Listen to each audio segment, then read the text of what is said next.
This is LeetCode problem 141, linked list cycle. Given head, the head of a linked list, determine if the linked list has a cycle in it.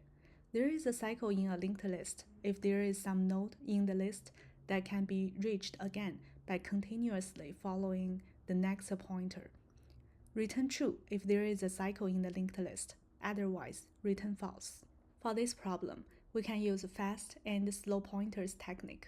To find the cycle is to see if fast pointer reunites with slow pointer by both landing on the same node at some point. This will be a clear sign the linked list has a cycle. Will fast pointer always catch up with the slow pointer? The answer is yes. The fast pointer moves 2 steps at a time, and the slow pointer moves 1 step at a time. The distance between the fast and slow pointers reduces by 1 in each iteration until they meet. The maximum number of steps required for the fast pointer to catch up with the slow pointer is k steps, where k is the length of cycle. This is the coding part. We initialize slow pointer and fast pointer at head.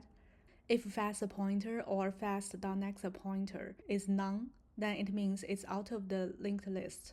Then there is no cycle. That's why we need to say, while fast and fast.next is not none, slow pointer moves 1 step every time, fast pointer moves 2 steps every time.